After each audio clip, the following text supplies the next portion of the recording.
Ladies and gentlemen, welcome to the most prestigious award show in Dreamcast history.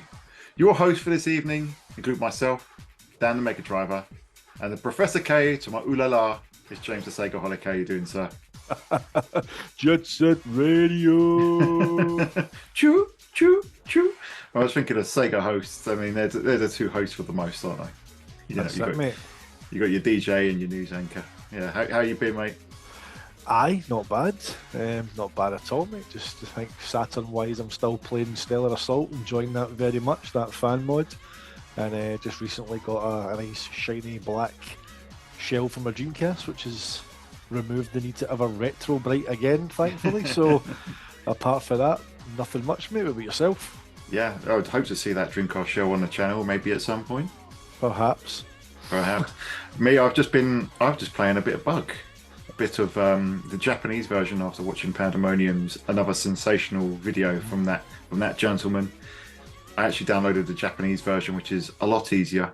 For some reason, it's called Bug Jump Shite in Japan, which is a pretty apt description, but it's a lot more enjoyable playing that version. So, yeah, that's been my my Sega evening at the moment, mate. But enough about the Saturn. Enough about the Saturn, mate. We have quite the show for our viewers and listeners today, don't we? With an award show of sorts, and people that are watching may have noticed that we're looking a bit formal. Yes, that's correct, because, this is a show that we've had on the back burner for quite some time. As you can see from the special background that we have for this episode, we are today celebrating the Dreamcast with our very own the SEGAGuys Dreamcast Oscars. So they've been round with the champagne. So They didn't see me. I'm drinking out of a water bottle for some reason. Honestly, it just can't get the help these days. Can't get the staff, mate. That's that. The budget only goes so far, mate. What's happened to these sort of shows, man? No, back in the golden age when the Dreamcast was respected. when Sega's legacy wasn't in danger of being forgotten. Yeah, exactly. Superb. No, but I'm going to need plenty of water to get through this because we have got quite a lot of games to go through today. Mm-hmm. Yeah, we've broken it down into several categories, kind of obviously based on the kind of similar theme of what you get at the actual Oscars. So, we've got like best arcade game, best fighting game, best racing game, best score, and of course, best game. Now, that's got a bit of a twist to it, so we'll get to that at the end. We'll leave that as a bit of a surprise at the end. Absolutely, mate. But I think let's get down to it then. The people want games; they're here for the awards, mate. So our first category is best arcade port. So, what are the nominations? The nominations I have for best arcade port are Crazy Taxi. Crazy Taxi, released in 1999 by Hitmaker, the sensational taxi sim. Not really a simulation, is it? But it's a barrel of laughs. It is indeed. Second nomination is Virtual On 2, Oratorio Tangram. Another absolute classic, especially in its home country in Japan, released by AM3 in 1999. Our third nomination for Best Arcade Port is The House of the Dead 2. The very first Naomi port, I believe, which came to the Dreamcast in 1999, courtesy of AM1. And our final game in this category is Virtua Tennis. And a series that would long outlive the Dreamcast, an absolutely legendary tennis game from 1999 by AM3. And James, who is our winner of Best Arcade Port? Our winner of Best Arcade Port is Crazy Taxi.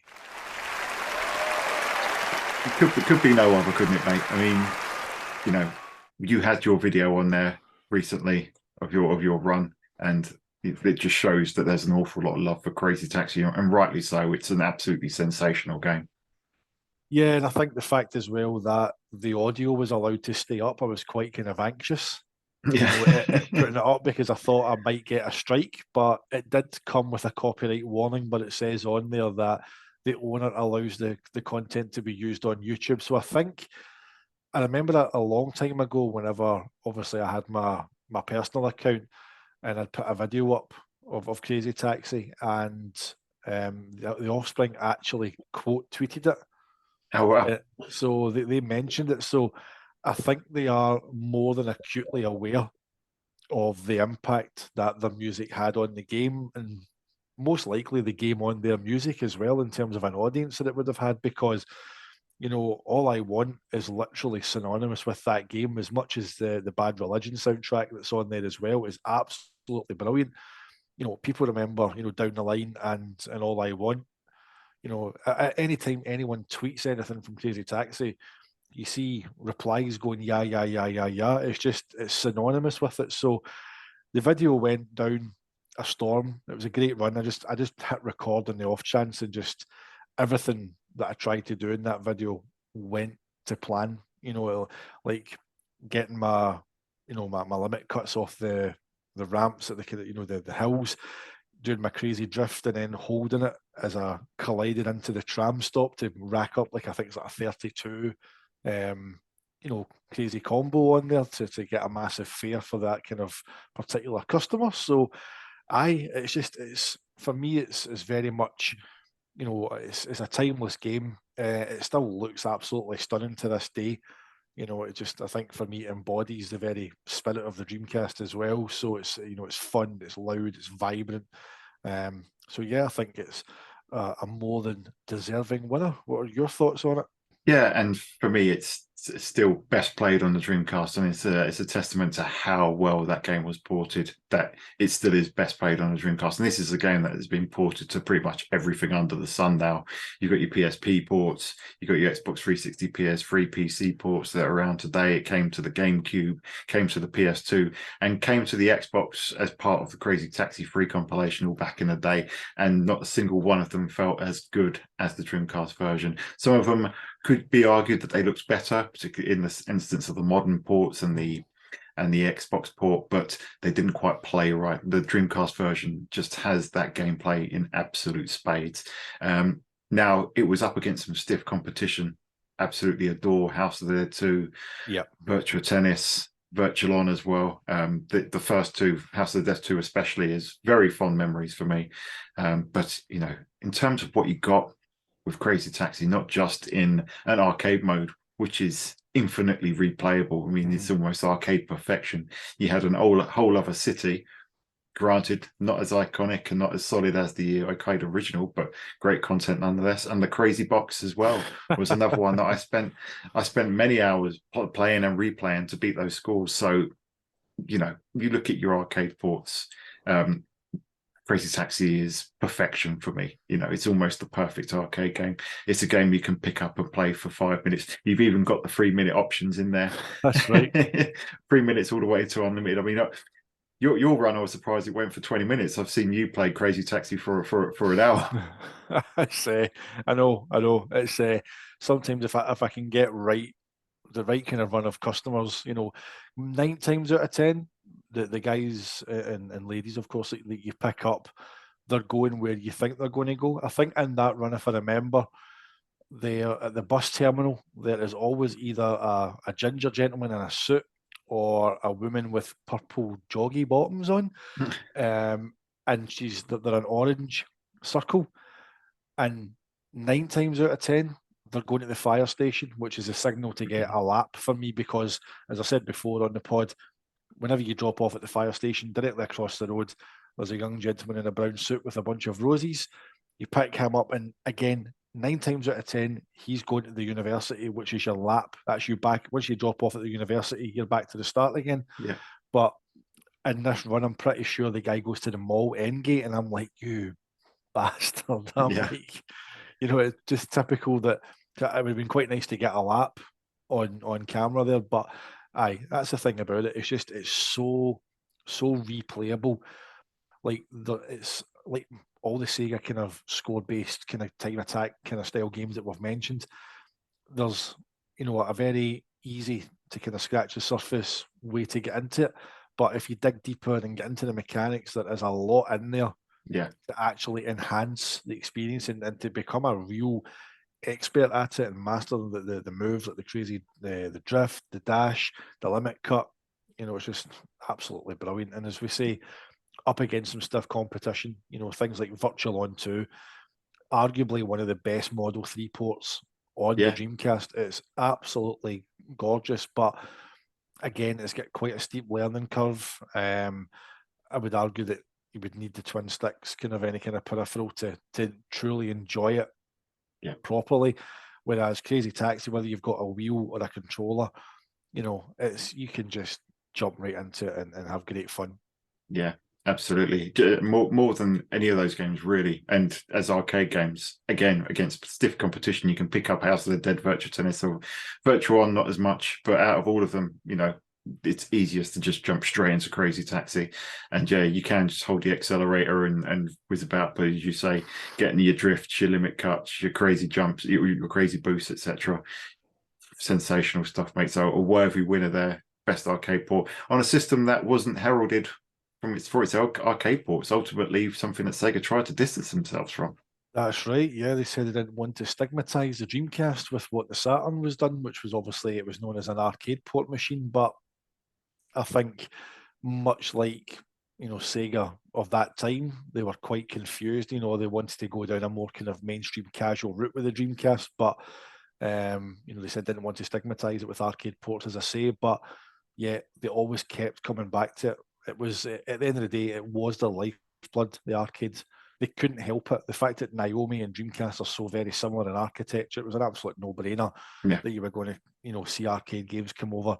And as I said before, we didn't get Scud Race, but we did get 18-wheeler. We did indeed, mate. 18-wheeler, conspicuous by its absence in the arcade category among the nominees. I still have a soft spot for it, though. I did Out of my way, greenhorn. I do only have the PS2 version. I got the Dreamcast one on the GDMU. The physical version of the Dreamcast game is a little bit too pricey for me. So the £1.50 PS2 version, coupled with the GDMU, that'll do me. That'll do, mate. Gets the job done. Gets the job done, mate.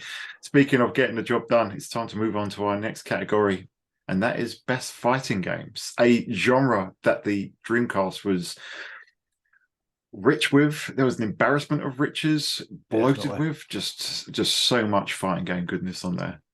Yeah, and I mean, to narrow this down to 4 nominees was hard going. However, the nominees for best fighting game are Soul Calibur, 1999 from Namco, an enhanced port of a System 22 fighting game, the sequel to Soul Edge, and the game that first came to the system that was better than Arcade Perfect. Second nominee for this category is Dead or Alive 2. Dead or Alive 2 and Naomi port from Tecmo. The sequel to the Model 1 port from the Model 1 game, also from Tecmo. Infamous for its bouncy, jiggly physics, but also a fantastically fun and deep fighting game in its own right. That's right. Yeah, I mean, Dead or Alive 2, Dead or Alive 1, sorry, the game which saved Tecmo whenever they used the Model 2 hardware to obviously create that game. So Dead or Alive 2, a great nominee there. And the third one we have is Capcom versus SNK.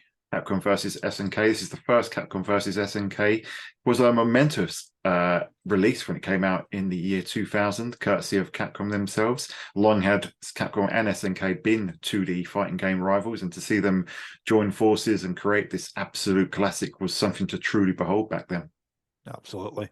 And our final nominee for best fighting game is Marvel versus Capcom 2, New Age of Heroes. Going to take you for a ride with this one. This one really needs no introduction. Probably the most famous game on this list. 52 characters, 3-on-3 action, madness. Absolutely bonkers gameplay.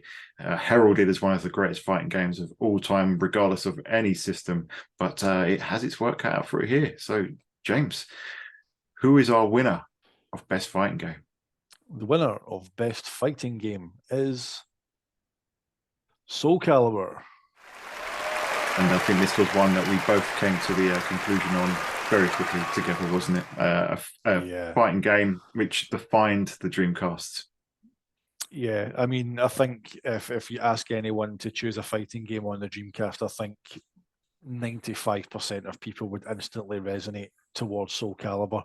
I mean, again, much like the best arcade port, some stellar competition, you know, I kind of wavered a little bit. You know, I was kind of torn between Soul Calibur and Dead or Alive 2 for a little while, just based on the fact that Dead or Alive 2 being a Naomi port and Naomi being a little bit more powerful than Dreamcast, more VRAM in there, that it may have made that port more impressive. However, I think what sets Soul Calibur apart from Dead or Alive 2 is that extra content. You know, the fact you've got the mission battle mode. It's vast in content. You can obviously collect an array of points to unlock artwork, extra stages, extra characters. There's just so much in it. Yeah, I agree. And the amount of times that I've gone through that whole mission mode, beating arcade mode with every single character, it's beyond count. I absolutely adore this game. When I did my top 50 fighting games, however many years ago that was, Soul Calibur was I want to say number 5. It was either 5 or 6,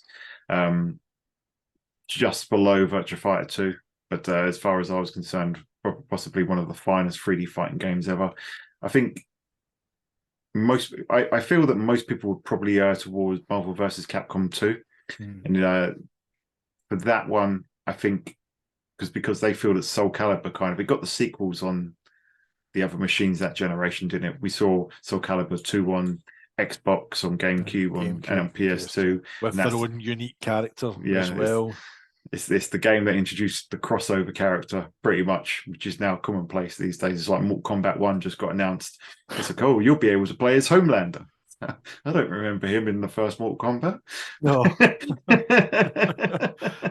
Anthony Starr getting some royalties from Mortal Kombat exactly. there.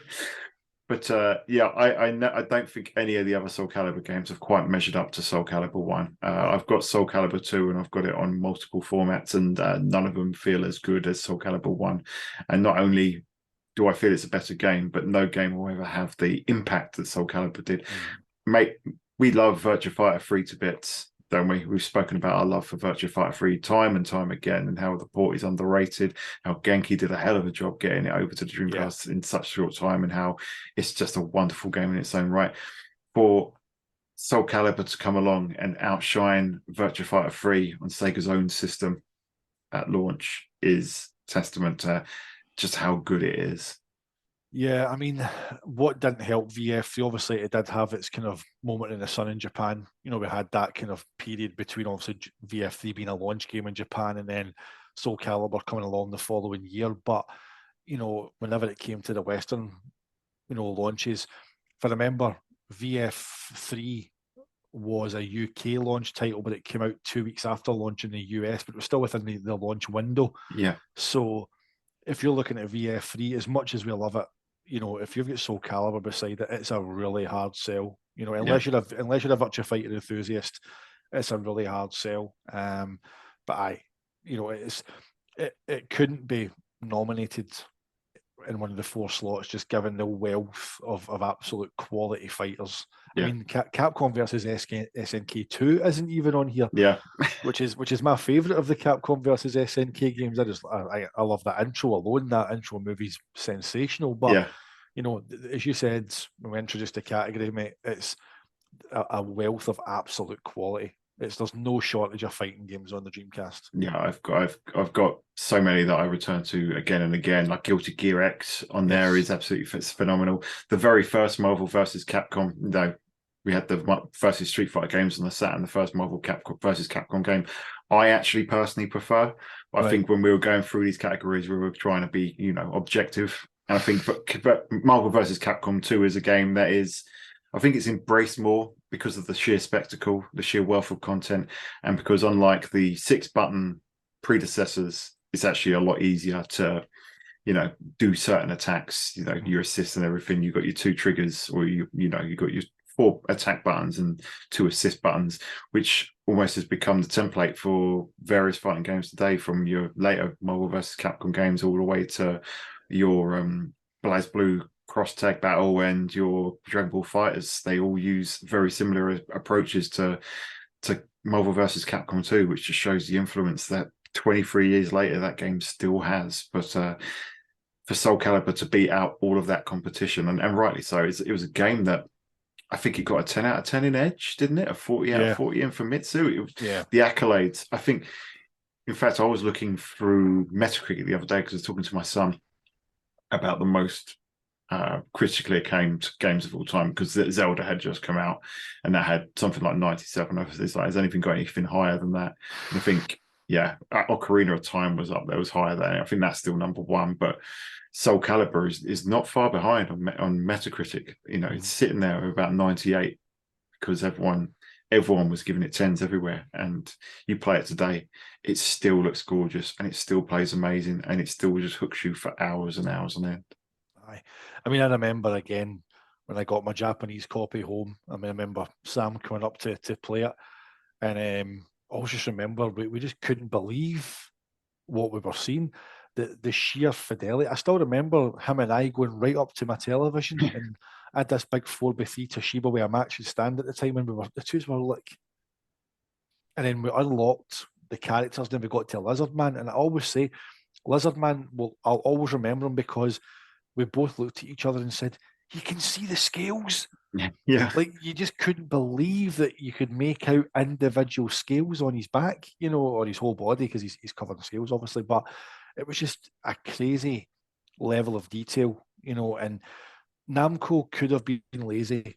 They could have, you know, just ported it over as it is, nice, stable frame rate, you know, no problem at all. Kept it in line with the System 22 version, maybe added the mission battle mode, but not bothered to actually take the time to go in and rework the textures, rework the 3D models, rework the environments, and just make it look as it's a game you can put on and play and enjoy, but just sit back and watch it. You watch that intro, you watch the character kind of portraits where they go through all the, like Killick's doing his spinning his stick, and Mitsurugi's, you know, dashing across with samurai sword and all that, you know, Taki's jumping up and, you know, flame daggers into the ground and all that. And it's just like, you can just sit back and go, how the hell is this for 1999? Yeah, exactly.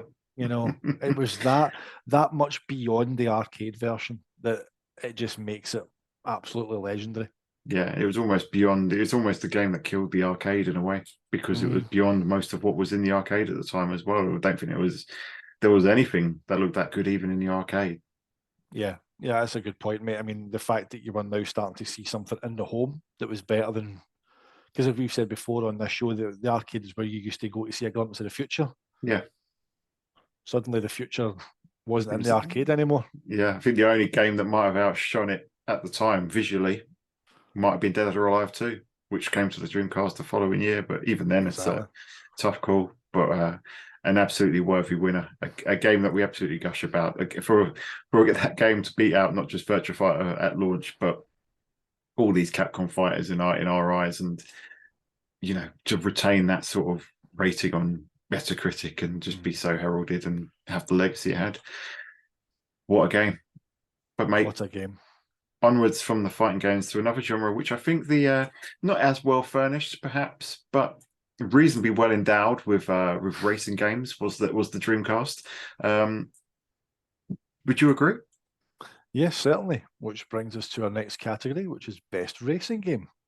And would you like to tell our listeners and viewers who the nominations are? The nominations for best racing game are Metropolis Street Racer.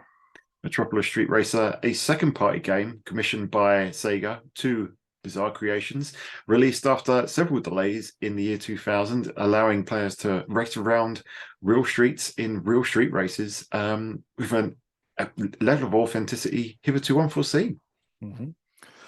Next nominee we have is Sega Rally Championship 2. Sega Rally Championship 2, a game that came out in the release window back in 1998 for the Dreamcast.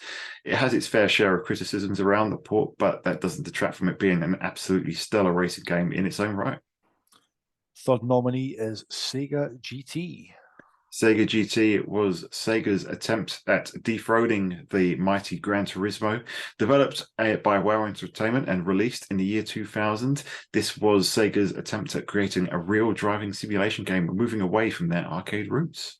And the fourth and final nominee for best racing game is Ferrari F355 Challenge. Now, if you want to talk simulation games, you go to the man that just takes that sort of just sheer enthusiasm to the next level, just around one car to get the simulation so real, so close to the real thing, just so detailed. From Yu Suzuki of AM2 in the year 2000, the Naomi original had 3 screens, and somehow using 4 Naomi arcade boards, and somehow they managed to squeeze it back down to a single Dreamcast game. A stellar achievement, monumental driving simulation, and a worthy nomination. But James, does it win our decision? Let's have a look. The best racing game is Metropolis Street Racer. And very well deserved it is as well. Yes, I think this was another one where when we both said who we think our winner would be, we both came to the same conclusion almost instantly, despite some heady competition, not just amongst these nominees, but, with other games such as Le Mans 24, the F1 Grand Prix games, and there's races beyond count on there, which play like dreams and all run at like a lovely 60 frames per second. MSR just felt so revolutionary at the time. It became a bit of a meme. I remember UK Resistance used to point fun at it and just say, they've had to delay it because someone put up another phone box in Trafalgar Square and things like that. But the wait was really worth it because we got an absolute classic when it landed.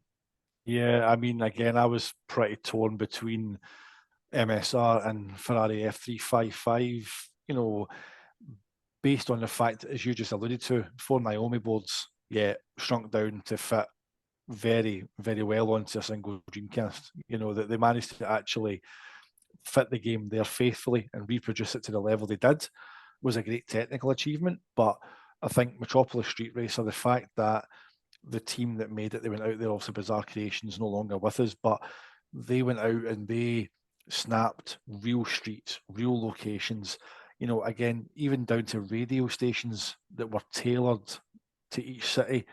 I remember you're racing around London and you get like an advert for, and I always remember I was gutted because Bullet in the Gun comes on from Planet Perfecto, right? And straight away you're like, oh, here we go, and it really gets you going. And then it goes, Bullet in the Gun by Planet Perfecto, out now. And I was like, oh, it's a fucking advert. What a tease. I was like, no, but I think again, given the way the game is structured, multiple chapters, the kudos system, the jokers, the risk and reward, the gambling kind of mechanics of it, that addictive nature that, you need an extra 200 kudos to unlock the next chapter. You've raced all the races, so you have to go back and sacrifice what you've earned in one to race it again. But if you don't make your goal, then not only have you forfeit the ones that you had, but you also go into a negative. So, again, if you play a joker and you mess it up, you lose double. So it's like, that whole balancing act that they've got there is absolutely brilliant. The sheer plethora of content in terms of tracks, cars, music, everything about it is just... Yeah, chef's kiss, mate. It's absolutely glorious. Yeah, you've just hit the nail right on the hood. The risk versus rewards structure, I was playing it again recently, and it's a lot tougher than all the games that followed it. Everyone fondly remembers the Project Gotham Racing series. Really fun. It's a game that's sorely missed in the Xbox ecosystem, I think. Really sorely missed, even though Forza Horizon does take some influence from there, with the skill rewards and everything like that, and certain challenges. So its influence is still felt today, but I felt the Project Gotham games felt a lot easier and a lot more forgiving than Metropolis. Metropolis Street Racer really made you work. It really made I don't remember playing that many Jokers or anything. I don't even know if they existed in the follow-ups in the Project Gotham series, but there was always a nervousness about playing them for the reasons you said. You could, do worse. You lose double your points, even if you pass it. If you haven't done as well as you did the first time, you're losing out. And I've been there so many times when you need 50 kudos to get to the next chapter, and you're going through all of your different courses or challenges or whatever, and you're like, but which one can I shave a little bit of time off, or which one can I get a few more drifts in, or which one can I get a bit more style points in? It's not just a racing game. There's so much like tactical that you have to apply to it. Yeah, I mean, the AI as well is devilish. like the events that I absolutely loathe, right, are the one-on-ones. Yeah. Because it doesn't matter if you've got a better car, that one-on-one, they are so tight. I mean, even if you give yourself like a 30-second start, they are right behind you with like they don't make mistakes. It's like they catch you up really, really fast, and it makes it a real challenge. Yeah. But even on the actual races themselves, you know, the AI is devilish. It'll cut you off at corners or put you into fences. They'll take you out. You know, Yeah. it's like it's really aggressive, which again, I don't feel that the Project Gotham games quite had that level of aggression to its AI. You said that they are a lot easier. I think the most challenging thing about the Project Gotham games were the cone challenges. Yeah. They were just hellish, but MSR is just chock full of great content. Again, as we said, up against some decent opposition there. Ferrari F355, as we mentioned, Sega Rally 2, which has obviously been featured on the channel. You know, at the time we're recording this, it's still to go out, but at the time this airs, it will have been available. Obviously, the stuff I touch on in the video there about the Japanese version versus the Western version, the performance differences and so on. But, you know, the whole Windows CE development environment that led to the port being whenever you look at what they achieved with F355, you even look at Sega GT running, you know, and then of course MSR, there's no reason why the Dreamcast couldn't have done a far better port of Sega Rally 2. And I think, as I said in the video, that's the thing that kind of that tinges me with the most kind of bit of sadness, because it could have been better. It's still, you know, Sega Lord X said it's flawed, but it's still a decent experience. You can still have fun with it. Don't get me wrong, and I do enjoy it, you know, playing that Japanese version. But there's just that little niggle in the back of your mind that this could have been a lot better. Yeah, it's a crime. When I played it in 1999, like very early 1999, I absolutely loved it, and I couldn't see the flaws then. You mean back then it didn't look what you knew it wasn't quite arcade perfect, which was the expectation, really, more so than Virtua Fighter 3 TB. I think the flaws were more obvious, but it still felt, it was still a good time. It was still a lot of fun. And I remember the 10-year championship and all the extra content you had in there, all the extra cars and tracks. It really felt like Sega were really, you know, pushing on to step away from just giving us the bare bones arcade ports that, you know, we knew and loved on the Saturn. They wanted to give us more, kind of move following that PlayStation and Namco template. So yeah, Sega Rally 2, a fantastic game. Sega GT, I've got the homologation special. That was the version that I picked up around launch time. I was dead excited for it when I picked it up in the year 2000 for my Japanese Dreamcast. And another one I at the time I absolutely loved. It's a lot tougher than I think Gran Turismo. You can't just buy your way through the races. There's a lot of cool things that you can do in there. The vehicle creation mode is limited but fun. I remember sticking I think I stuck a Dodge Viper engine inside a Mini Cooper body frame to some interesting results.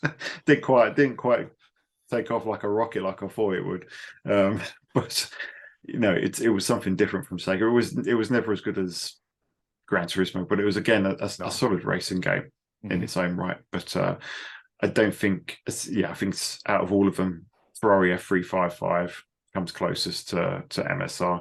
Now, there's probably a few people watching this, probably shouting, saying Le Mans 24, you know, some of the F1 games, maybe the Tokyo Highway battles. There was plenty of games which maybe people would say take over the Sega Rally 2 or Sega GT versions that we see in here, which we know are flawed but are enjoyable. But that was the thing about the Dreamcast library. You had choice, but MSR, I think, sits king over them all. Yeah, and I'll just take this opportunity to apologise to James Harvey of the Dreamcast Junkyard for not nominating Spirit of Speed. Sorry, Jazz. Oh. Play it for us, James. Delete your save file and do a full playthrough for our pleasure. No, mate. Just no. Oh, we're going to slow things down a little bit now, mate, and we're going to move on to the best puzzle game. Now, this is Yes. an interesting category, but if you'd like to start by telling our viewers and listeners who our nominations are. So the nominees for best puzzle game are Choo Choo Rocket, Choo Choo Rocket from Sonic Team in 1999, one of the, if not the first, online Sega Dreamcast game. Puzzle Fighter for Matching Service, A Japanese exclusive that came from Capcom back in 2000. This took the very popular gem fighting, gem matching puzzle game and added online matchmaking to it. Sega Swirl, Sega Swirl, released on a number of demo discs. This is the first surfaced around 1999. The internal developer is unknown. So maybe one of our viewers and listeners couldn't tell us that, but it is a Sega first-party game, matching swirls, and generally just a lot of fun. and the final nominee is Puzzle Bobble 4. Puzzle Bobble, aka Buster Move. This is the fourth entry in Taito's famous franchise from the year 2000. You know what you're getting with this one. Point the arrow. It's kind of like, for anyone that's not seen it before, think Bubble Witch Saga. And James, would you like to tell our viewers and listeners who the winner of this category is? And the winner of best puzzle game is Choo Choo Rocket. And once again, another very worthy winner. I think this game actually made waves when it first launched back in 1999. Primarily, people were excited because it was an online Dreamcast game. After many promises, particularly here in the UK, of over 6 billion players, we finally had the opportunity to play online, and it came for free for registered Dreamcast users over here. So I didn't actually get one because I was a Japanese console player. But I did pick it up on the second-hand market a little bit later, courtesy via my DCX region-free converter disc. I did manage to play it, and it's. Remember, simple, moving the little space mice into the rocket, avoiding the quite scary-looking cats with the giant, the giant gaping fanged jaws and the swirling mad eyes. But single player, there was a bunch of content here, and then multiplayer, local and online, was a lot of fun as well. So what are your memories of this one, mate? So I mean, my uncle picked up a PAL Dreamcast at launch, so I do remember that I actually got to experience it. Eventually got to play it online.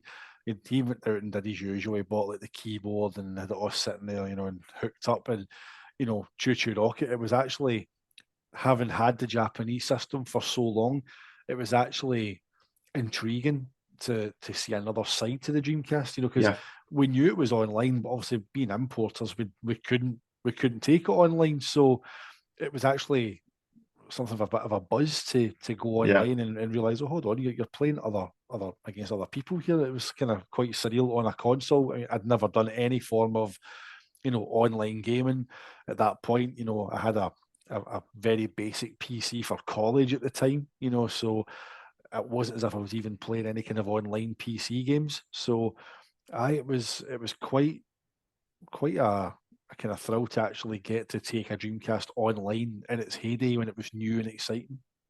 Yeah, no, I agree. I had a friend that had it, and he was always online with his Dreamcast. I think his brother more than him himself was playing online with the Dreamcast, and it was something that I'd only experienced like you secondhand. You experienced it through your uncle, I experienced it through a friend. But I enjoyed watching him play the game, so I had to kind of hunt it down. I think I got it from Game Station in the end. It wasn't too expensive because people were getting it for free, and then punting it back to the resellers. So I never actually got to play this online. I didn't actually get to play any Dreamcast online until much later, when I got Phantasy Star Online. But I did play it offline. I did play it with a couple of friends and siblings and family members, etc. And it was good fun. Even just hearing the title just makes me think of the intro music. So it's just a moment of sheer inventiveness from Sonic Team. You know, the stuff that they used to put out in the Dreamcast era. You think this is just not long after Sonic Adventure, in between Sonic Adventure and Phantasy Star Online, while they're also planning Sonic Adventure 2. You know, they were kind of exceptional back then, really.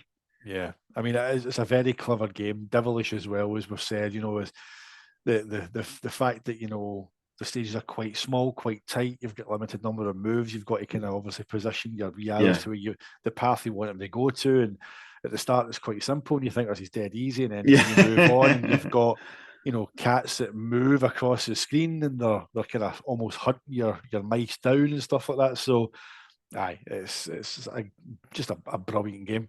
Yeah, it's very much the Lemmings of its era, isn't it? Because yes, you know, similarly, you're trying to move little rodents to a goal, and trying to avoid the hazards. So very similar to that, but you know, with an extra twist. So it beat out some, you know, sizable competition. You know, Puzzle Bobble is an established franchise which I actually absolutely love. Got a couple of versions. I think 2 is my favorite, which I've got 2 and 2X on the Saturn.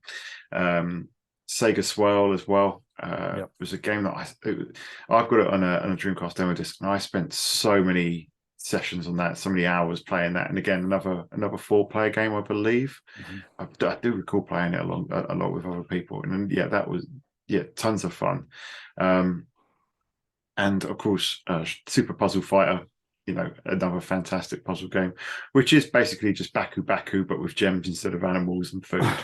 I think Baku is the better game, but you know, with little miniaturized Street Fighters and Darkstalkers and Capcom fighting characters on there, the appeal is easy to see, and it's a classic in its own right. So again, some stiff temp competition. Not to mention, there's like 3 versions of Tetris on the Dreamcast for some reason. couldn't get a port of Scud Race, but for some reason we've got 3 versions of Tetris. What can you say, mate? You know, what can you say? Yeah, and a nice win for the little choo-choos, for the mice trying to escape the giant bizarre cats and get into space. But there we go.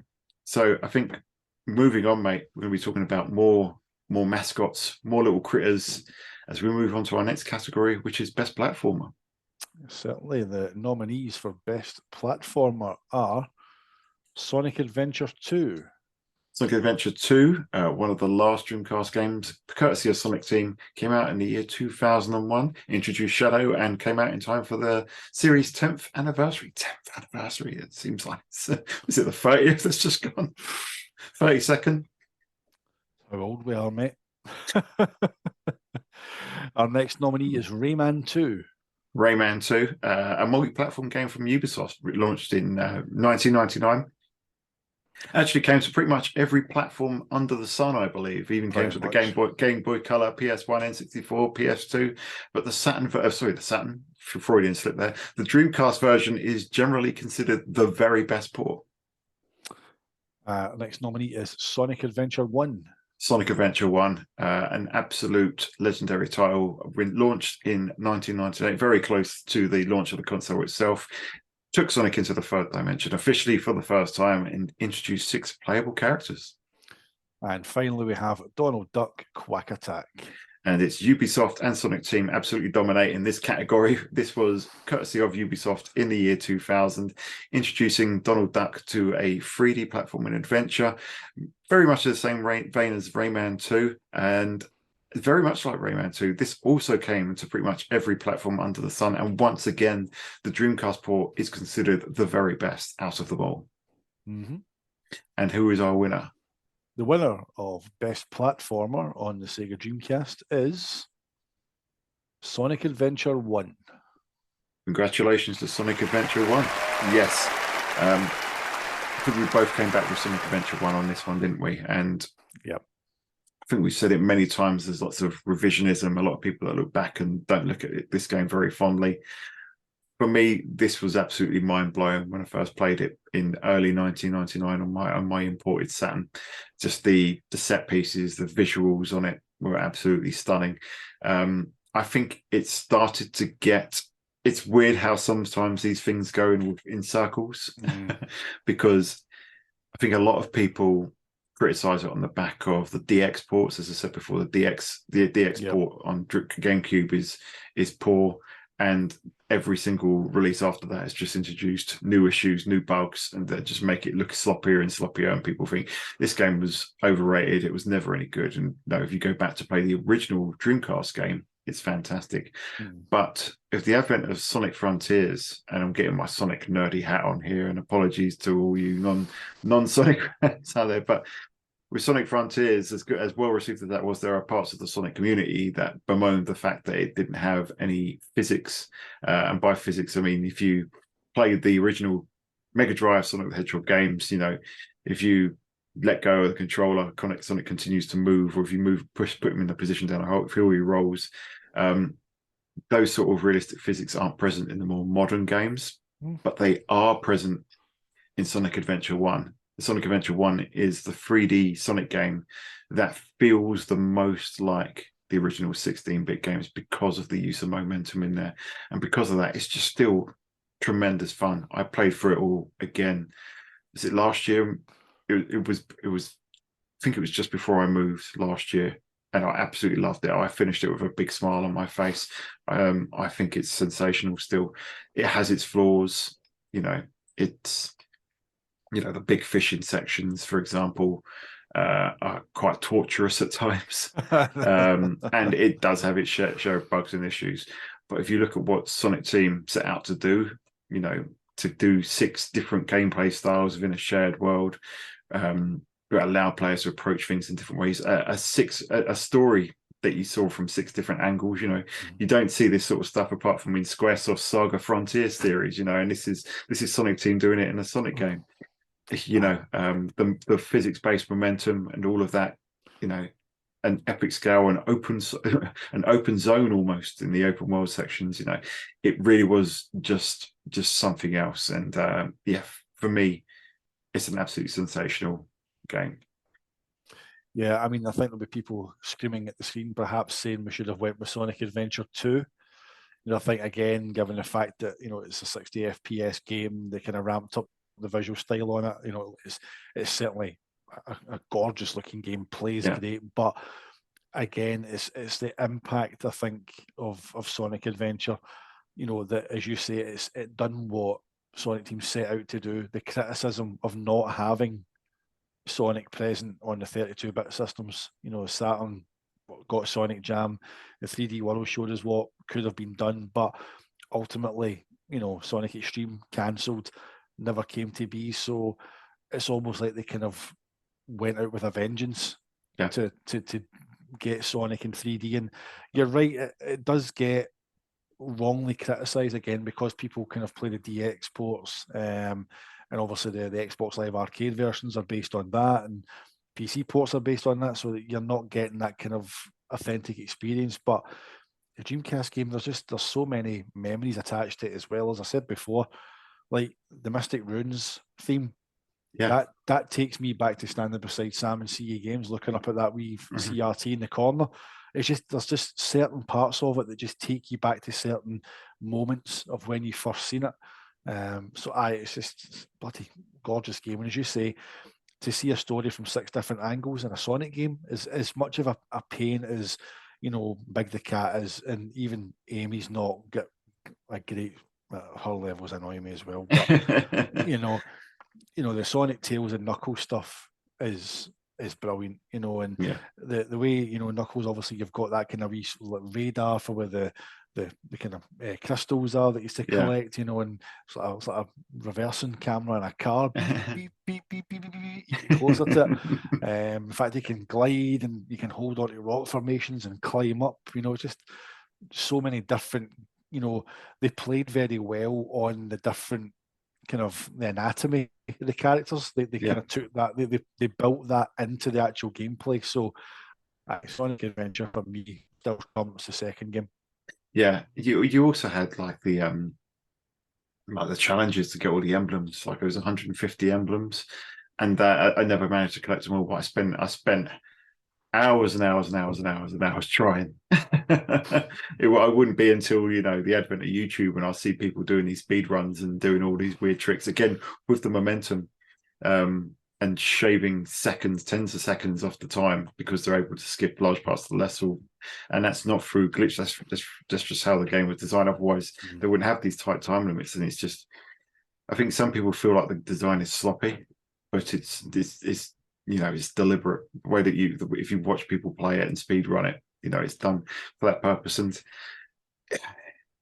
it's kind of like, I think we mentioned it the other day when we were talking about, I think when we mentioned Tears of the Kingdom, Breath of the Wild, I think we mentioned Sonic Adventure then, about how when you get to Mystic Ruins, it kind of just drops you there, and that's right. It's kind of like, you know, figure it out. You know, where do you have to take this item to open up the next part of the level? And it really is that, obviously not to the scale that you see, because obviously it's a game that's 17, 18 years younger than Breath of the Wild and stuff, but it's still a game with, you know, where when you first went into these environments, you just thought, wow, and you just played around in them. You know, it's quite easy to look at the game through the cynical lens of the modern day and just say it's you know, it hasn't aged very well. But you take your mind's eye back to, you know, 1998, this game came out. You know, before this is before Metal Gear Solid. This is, you know, before the PAL version of Tekken 3. You know, this is how early it was, and you had a world like that, absolutely sensational. I think as well, one of the clever things is that if you look at the two parts of the game, the exploration parts and like the kind of the city, you know, the Mystic Ruins, as I said, you know, they've got a more stripped back visual style. Yeah. It's not until you got into the levels themselves that Sonic Adventure actually shows you what the hell it's capable of. Yeah. Like the Windy Valley, the kind of the winding paths, the grass either side, you know, the kind of floating rocks that have got the fans on them. Yeah. Even the rock formations, the wire bridges, the loops, all those kind of things are just the actual visuals of the levels are a step above, as we'll say. Like you go to the train station, it's all very basic looking. Even whenever like Sonic's sitting at the side of the pool at the hotel kind of thing, and Tails crashes, that in itself still looks very not basic, but you know, it's a stripped back. It's not until you go into the levels where everything just seems to open up. Yeah, and you get the set pieces, and it just, you know, if you go through Speed Highway and you're running along the side of the buildings and certain bits, being chased by those police car things, and then when you run down the front of the building and all the glass is shattering everywhere and the lights coming from all these different areas, and it's moving so fast, and then you transition to the next stage, is just fantastic, absolutely fantastic. But I feel like we've been going on about Sonic Adventure for long enough now. It's probably time we moved on to our next category. So from the high-speed antics of Sonic the Hedgehog, we're going to slow things down, and we've been talking about different perspectives and storylines, and it's only right that we move now on to the very best RPG for the Sega Dreamcast. And James, if you want to tell us who our nominees are. The nominees for Best RPG are Shenmue. So released in 1999 in Japan, 2000 in the West. This was the brainchild of Yu Suzuki, the game that really brought us into the modern age as far as open world adventures are concerned. Skies of Arcadia. So this came out in the year 2000, courtesy of Overworks, a much more traditional turn-based Japanese RPG, but a game that is epic in scope and instantly likable. Shenmue 2. Shenmue 2 out in 2000 in Japan and 2001 in PAL territories. Never made its way to the US on the Dreamcast, but nonetheless, another absolute classic courtesy of AM2. Now, this one expands on the first game in ways that make it more grandiose and more epic. Phantasy Star Online. An RPG, not in the traditional sense, but more in the MMO sense. This came out in the year 2000, courtesy of Sonic Team. Came bundled with a Sonic Adventure 2 demo disc, in fact. This one was one that many gamers spent hundreds of hours on, including myself. Allows you to team up with at least 4 other players to take on the creatures of Regol. Brilliant. And James, who is our winner of Best RPG? The winner of Best RPG is Shenmue. Congratulations to Shenmue. So yeah, the original Shenmue, I think we both landed on this, didn't we? It's a bit hard because, as I say, we've been trying to be objective through this one, and it's in there with some pretty heavy competition. I think there's a lot of people that say Skies of Arcadia is their favorite, others that say Phantasy Star Online. With Shenmue, you'll get people that prefer 1 or 2. I actually prefer 2. Exactly. But I think when we were debating this one, it came down to what game had the most impact, what game really changed, broke the mold, and Shenmue 2 is the one. Shenmue 1 is the one that did that. Yeah, and I think it says a lot as well that, as was said, it's the fact that Shenmue 2 is your preference out of the 2 games. I prefer the first game, as we've mentioned on previous shows. You preferred how it opens up, that grander scope to it, whereas I preferred that kind of more intimate setting. It was smaller, but I think whenever we were looking at what deserved the award and why, I think given what Shenmue brought to the table, what it did for the industry, the footprints that it left for others to follow, open worlds, multiple NPCs, all with their own routines, all with their own characteristics. You seen a door for a building, you could walk into it. Not only did you walk into a building, but there was another NPC there, all with their own lives, their own routines. The rooms were all so unique, whether it was like a news agent, whether it was a florist, whether it was a mahjong parlor, you name it, everything all had its own unique look. Warehouse number 8, the street vendors with the lucky, what do they call it again? The lucky strike. You can drop the wee ball in and you can win like a prize, and just so much going on. But as well as that, I think Shenmue, for me, was the first truly cinematic video game experience, because, as I said before, seeing the Japanese version whenever it arrived to CA Games and not really understand a word of what's going on, but to watch, Ryu come home, be confronted with Lan Di fighting his father, watching Lan Di, his eyes, sweep the scene, wondering, where's the mirror? It's that he would walk across the floor, and the fact that the camera would pan up, it starts on his feet, and how detailed his shoes were, his clothing, his cloak, it creased when he walked, fingernails, eyebrows, facial expressions, just everything. It was just beyond anything that you'd ever seen in a game before. As much as Metal Gear Solid told a great story, a lot of emotional stuff in there with Meryl and Sniper Wolf, and you did get really attached to that whole storyline with that, because she's getting gunned down out there and you need to try and get to her to save her, that relationship with Meryl. But it was still all locked behind the very basic blocky PlayStation 1 visuals. All of a sudden, you're not just only getting, voice acting, but you're getting visuals on a cinematic scale within an open world that lets you explore and talk to and go anywhere. So that's why, for me, I think it's just, I'm kind of writing an acceptance speech for Shenmue here. But everything you say, I completely agree with. I mean, I do love the intimate setting, even though I do think that Shenmue 2 takes that ball and runs with it, and improves on it in a number of ways, but only marginally is my favorite of the 2. And you think back to the impact of Shenmue 1. I mean, QTEs, it popularized QTEs now. The influence of that legacy may be for better or for worse, depending on your point of view, but you can't debate how massively influential the original Shenmue was. And just going into the arcade and whiling your time away in there, and everything in there just had such personality. When you were looking for the sailors, and then you ended up going, Charlie, he likes his hog. You're looking for, you go to his tattoo part, or you've got the guy on his bicycle delivering the Chinese food, and he's going, so thirsty, but I don't have any money. I'll buy you one. And it's cheesy, but it's iconic in its own way. Yeah, I mean the arcade as well that you mentioned. I mean, whenever you're, final try, Sure, I didn't realise that was actually an arcade machine as well until I think I sent you the. you did, that's right. it was. I was like, wow, it was actually a real thing. The music whenever you play darts as well. Yeah.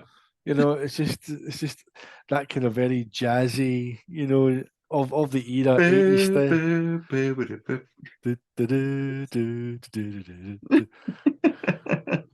The capsule toys, the collectibles, just everything. You can just go on and on the forklift, truck racing, get a Yeah. job, lifting the crates, just yeah, yeah.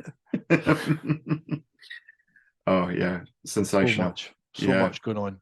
absolutely. And you know, again, like we said for the other categories, it was against some really big competition.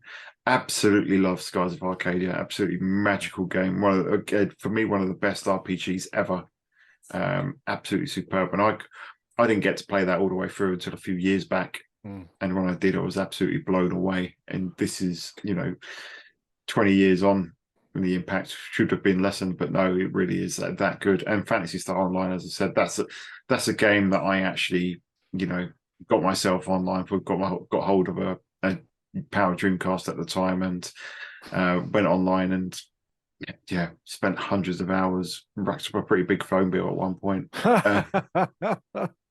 But that game was just absolutely legendary. So for Shenmue to come out top it against these titans is no mean feat. Absolutely. Worthy winner.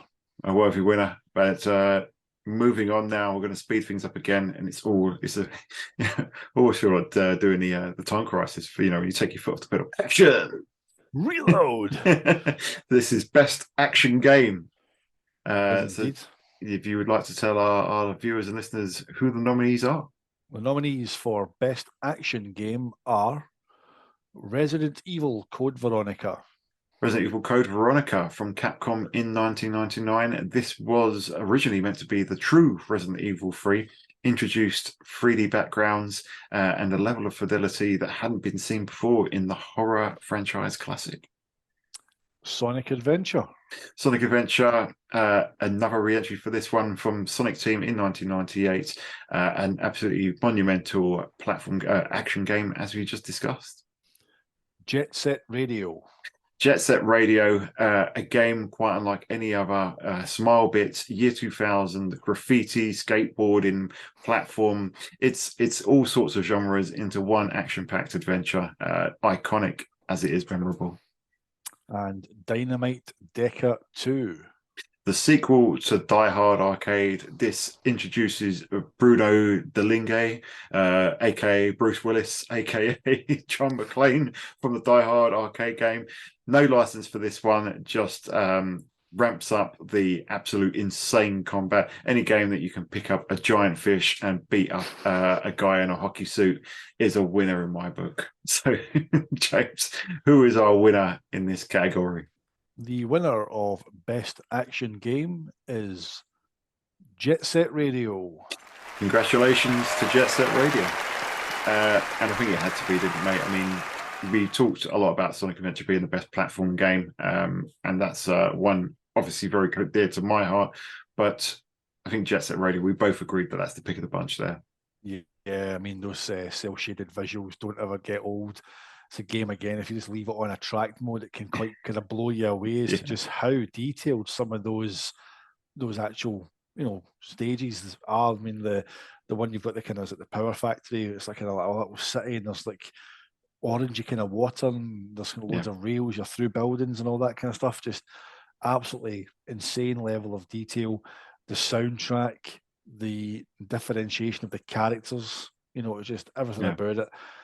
Again, devilishly simple in its concept, dumbed down a lot, I think, in Jet Set Radio Future. I will always prefer the original game. I know Jet Set Radio Future gets a big shout out because of, concept of love, and it's on the OG Xbox and that kind of thing.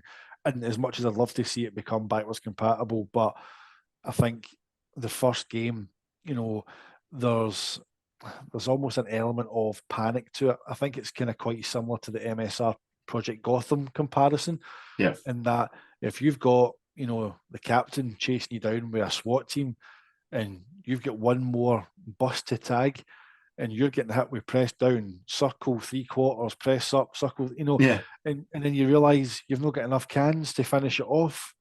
So you're trying to skate away, but one of those wee coppers jumps on you, and you're trying to shake them off, and it's just such a good game. It just merges so many, as you said, different genres, and there it's a platform game, but it's got elements of action in it. So it's got that kind of puzzle-ish aspect with the kind of the as I said, the movements on the analog stick to pull off the tags. Absolutely brilliant game. Yeah, just everything about it is impeccable. Just we talk about the soundtrack, but the sound design is fantastic as well. It's almost like QuickTime events in a way. It's almost like QuickTime / a rhythm game when you're putting the spray paint on.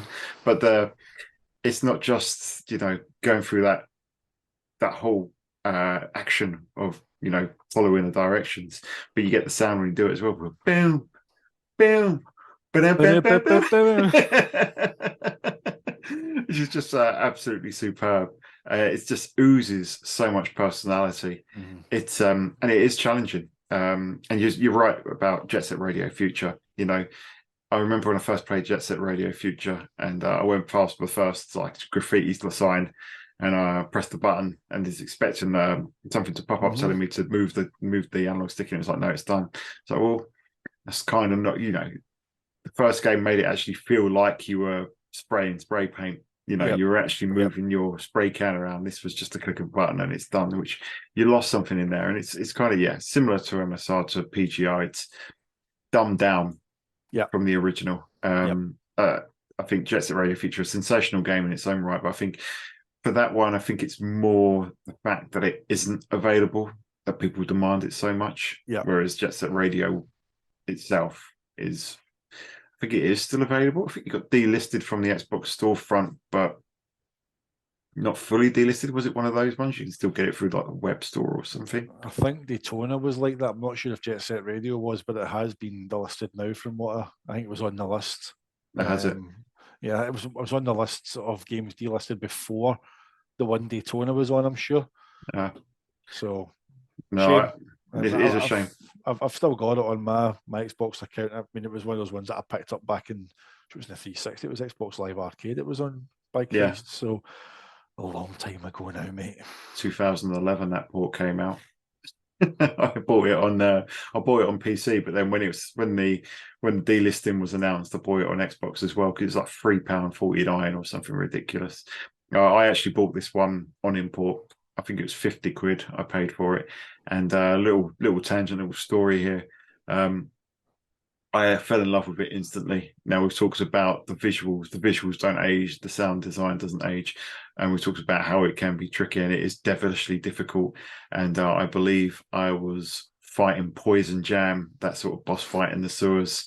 And I died so many times, and I got the ump and slammed my hand down on the desk. The Dreamcast popped up, disc came out of it, and the disc wouldn't play again.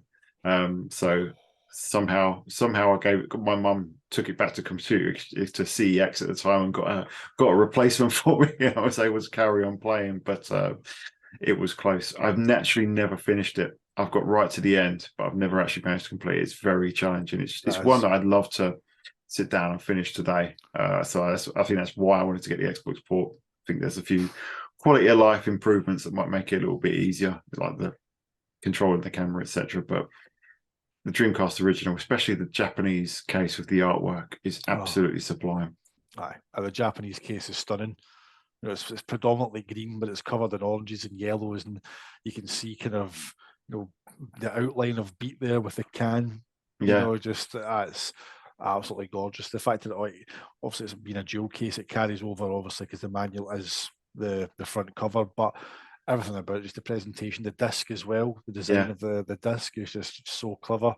It's the kind of the vinyl effect, like a vinyl disc, just gorgeous, absolutely gorgeous.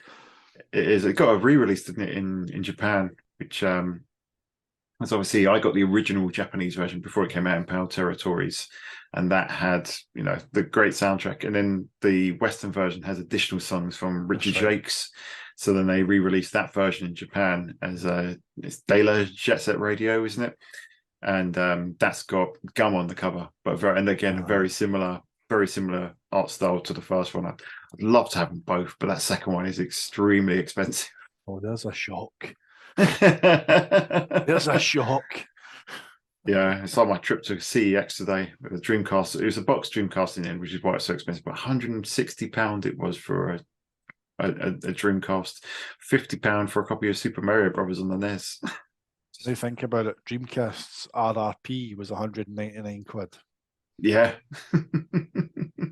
It's not far off, is it? Getting close to RRP again. Yeah.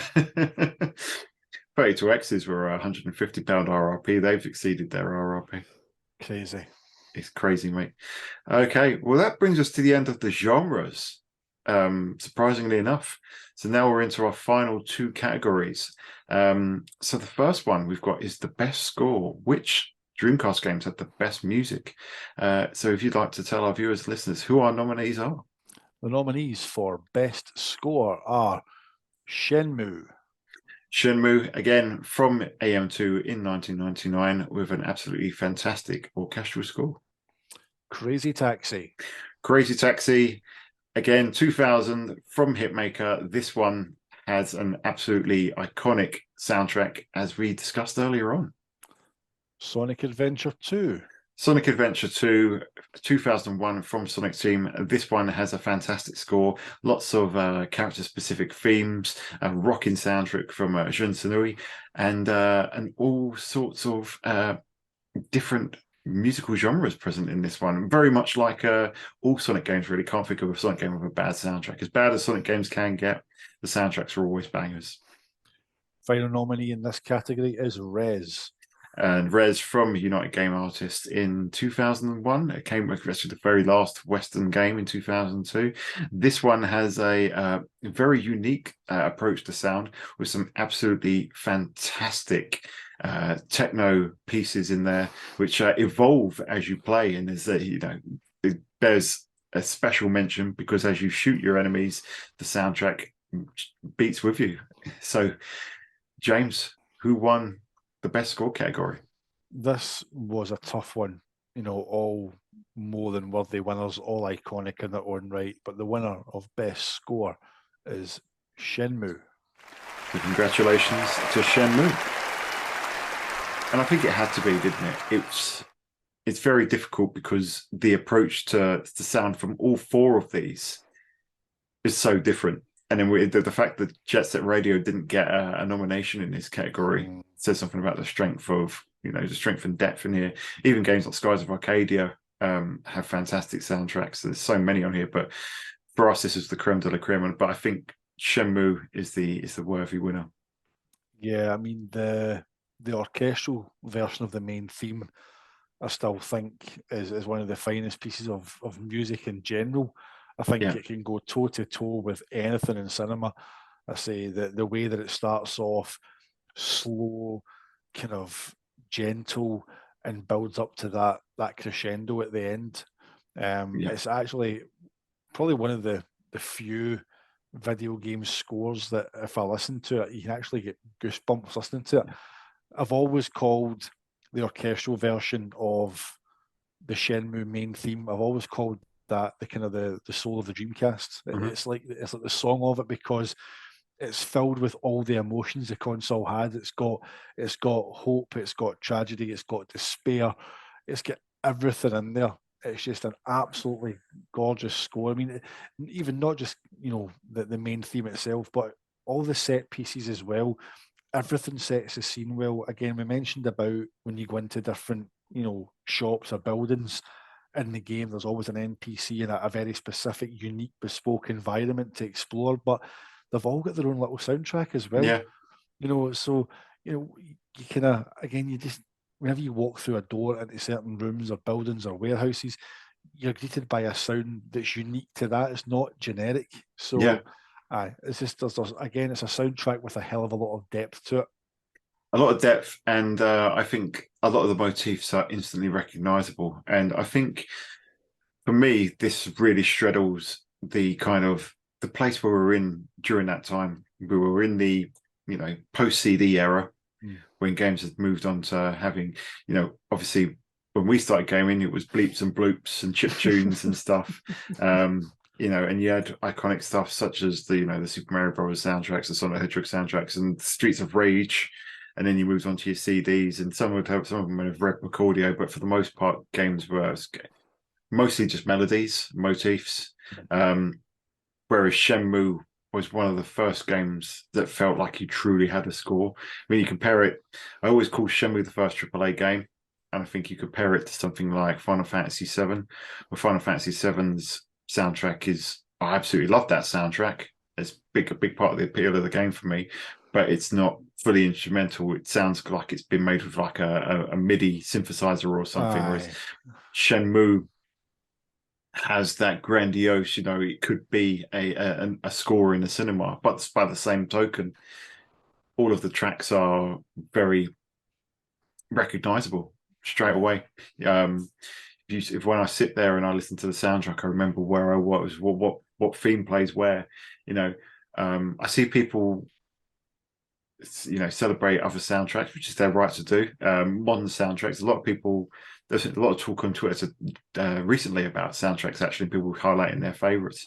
But games like God of War, The Last of Us, Gears of War 5, I couldn't recount any of the themes from there because I feel it's quite additive, really complements the atmosphere and the gameplay, but isn't memorable. Whereas Shenmue actually complements the world that you're in and really builds on that atmosphere, as well as being something where you'll remember that tune. And I think it speaks volumes, mate.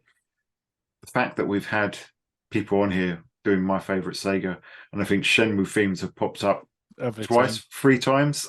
Yep. And not for the same song either. Different songs. Casey had a fantastic choice on here. I think Jason had another one. It's the game itself.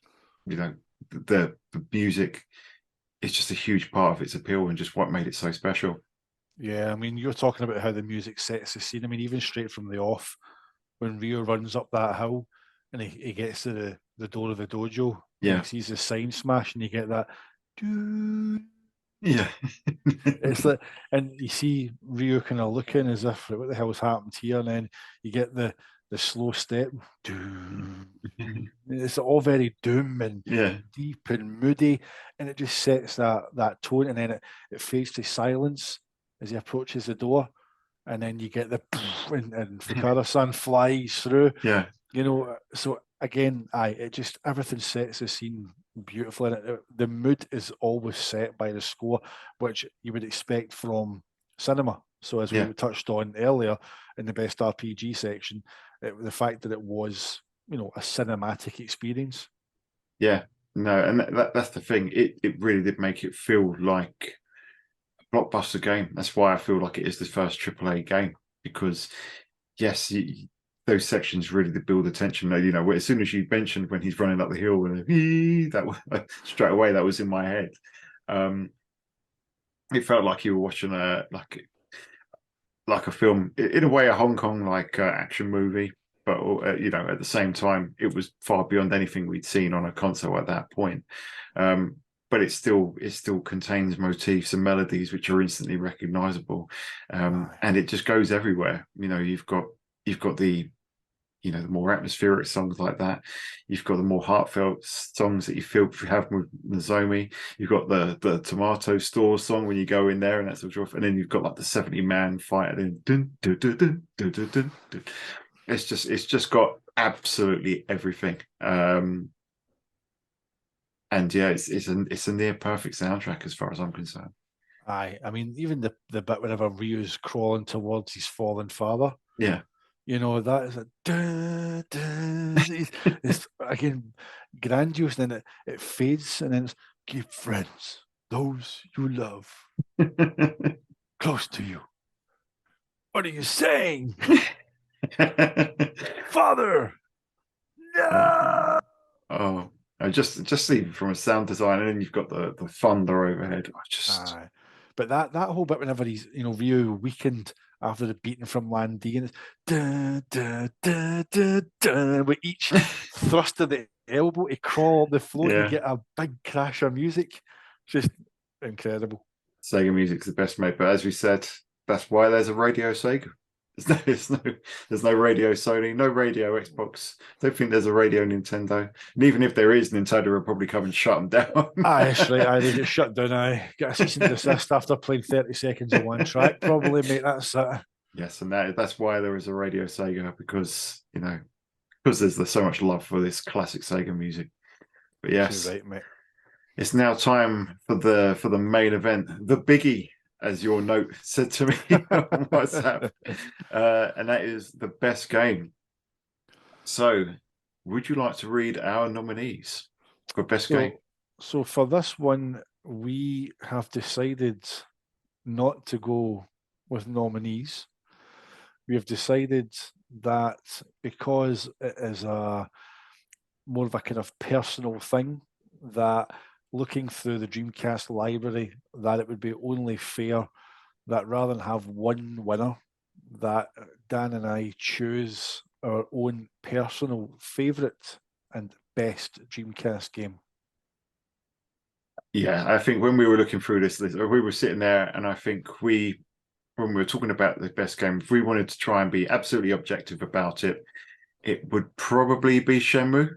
Yeah. But then you read to me, yeah, I think it's going to be Shenmue, but this is the game that I think is the best, but I can't choose it. I was like, well, why can't you choose it? And people can disagree. And the thing is, and we touched on this in the Sega Legacy, whenever you're going to put together a best of list, people are always going to agree, because this sort of stuff is so subjective. Yeah. And even myself, I have a hard time picking a number one game for the Dreamcast, because there's so many. Yeah. There's no clear winner for me, because there's so many absolute classics on there. So what we decided to do is, rather than say listeners, viewers, objectively, James and I, with all our knowledge and all our wisdom and all our authority, decree that this is the best Dreamcast game, we absolutely have no right to do that. No. So I think the way that we're going to approach this is we are going to give our Dreamcast Oscars, our Dreamcast Awards, to our personal favourite games. So, James, would you like to reveal your favourite Dreamcast game? So my favourite Dreamcast game, or best Dreamcast game, in my opinion, is Crazy Taxi. And I don't think people could be at all surprised by the love and affection that you show to that particular game. Yeah, it pretty much is my Sega Rally of Dreamcast. A game, as I said earlier on when we spoke about it, that resonates as much today as it did when I got it on import back in the day. For me, as I said at the very top of the show, it embodies the very spirit of the console. It's loud, it's brash, it's colourful, it's fun, it's in your face. It's just a timeless score attack, arcade quality game. I think it's arguably probably Sega up there at their best, in terms of what they're doing. Just as we said before, the level of depth that's in it. You can scratch the surface, pick a controller up, hit accelerate, hit brake, stop at a passenger, and enjoy it. But if you start to get really addicted to it, if you start to realise that there's special moves in there, and I'm not even talking about the crazy box stuff and the extra city, I'm just talking about the stock arcade mode. There's just so much in there. You learn passenger routes. You can start to, as you're, maybe crazy drifting into a stop zone, you scan to see where your next. You don't wait until the camera pans back to behind your taxi. You should always be looking ahead to see who you're picking up next. There's a red there, there's a yellow there, there's an orange there, and in your mind, right? He's baseball stadium, he's Pizza Hut, he's a Fila store. You know where it's just. And you learn these things, and from there you start to form a strategy. Like I said before, with the fire station, the two NPCs at the fire for the bus terminal, if they go to fire station, you get that guy with the flowers, you're up to the university. Sometimes he'll go to the mall and he'll throw a spanner in the works, but then you have to work it from there. Likewise, grinding the rail on the freeway to go through to the police station. If you limit cut on that, you can pick up stupid speed on the way back through. So if you take a green back from the city through, it'll either be RB station or baseball stadium, then once you cut through on the lane on the right hand side that you're meant to drive on, look for a gap and just ramp across and grind on the way back onto incoming traffic, you can rack up 17, 18, 19, 20 bucks for each vehicle you pass because you're just getting crazy throughs galore because your wheels are locked into the gutter and you're limit cutting. So you can hold the analog stick to the left. You're not going to flip the taxi around, and you just basically get to the end of the freeway, and before you know it, you've racked up a stupid fare. And it's just wee things like that you pick up, and that's why I just love it so much. Like sitting here talking about, I want to go upstairs and play it. Yeah, it's just because it's like Sega Rally in that regard, in that when you're on a good run. Like I don't hit restart on Crazy Taxi anywhere near as much as I do on Sega Rally. I'll make that clear, but it's like that. Like you can tell from the first maybe 2 or 3 passengers, right? I'm onto a good one here, and then it takes care of itself. So for me, that's why all the quality software that's on Dreamcast, or Shenmue's, or Sonic Adventure, Jet Set Radio's, Dead or Alive 2, Soul Calibur, MSR, you name it. So much quality software on a machine that was only on the shelves for 2 years. But for me, Crazy Taxi just is the Dreamcast, and that is why it is my best game. Yeah, I completely see where you're coming from, mate. It's up there for me because it's just so iconic, so playable. I talked just now about how the Shenmue soundtrack straddles between eras, being the recognizable chiptune era, or taking that and applying a modern view to it. Crazy Taxi is absolutely that for arcade games. Taking it's an open world effectively that you're driving that Crazy Taxi around. Just the visual fidelity on it was, again, almost unlike anything else around there at the moment. In fact, you compare that to GTA 3 and it's absolutely night and day. You've got Crazy Taxi that moves at such a lick of speed. So it's quite unlike anything else. And it is a game born from that ilk. It is pure Sega. You look at your Outrun, your Sega Rallies, your Outrun 2 with that game's extremely complex and clever scoring system, and you can trace the DNA across them.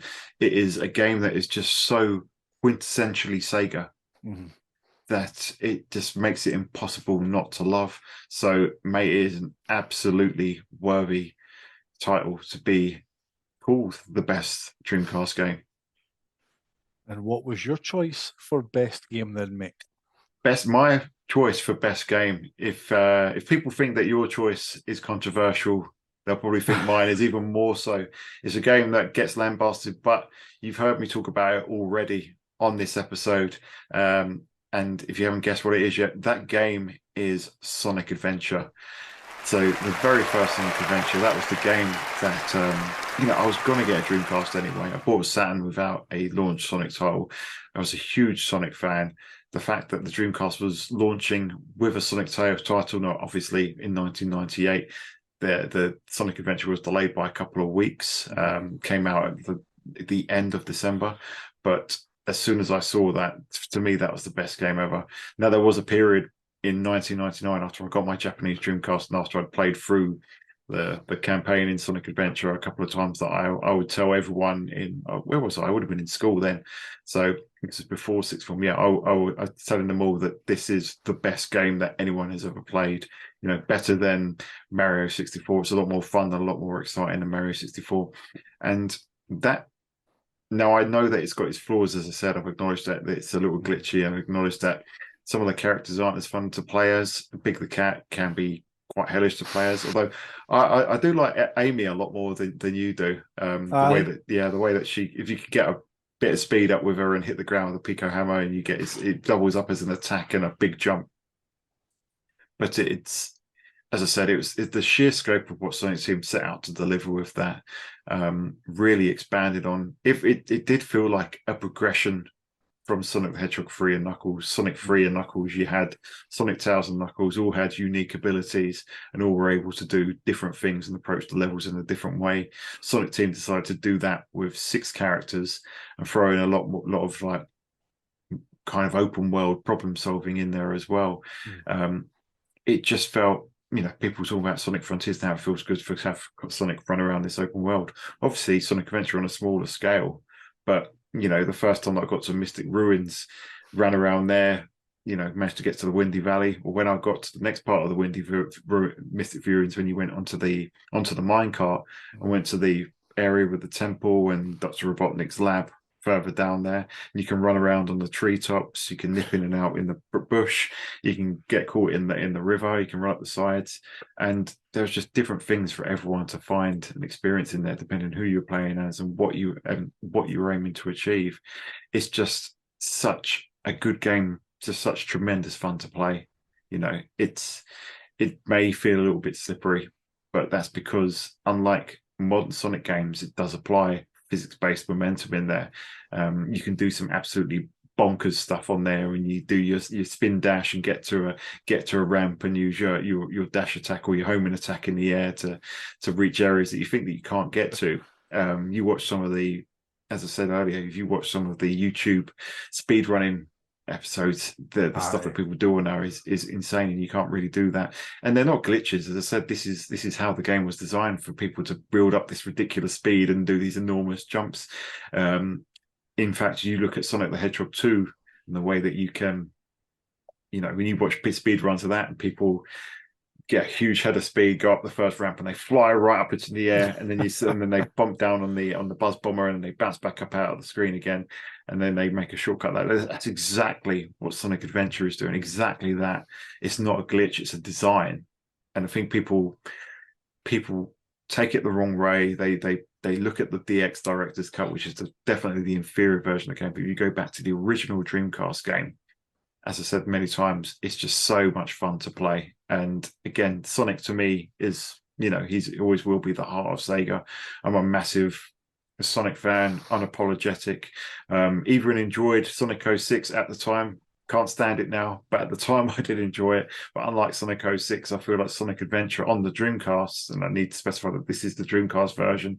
If anyone is watching this and thinks, I'll play this on the Xbox One, the Xbox 360, Series X, Peter, do not touch that abomination of a remake.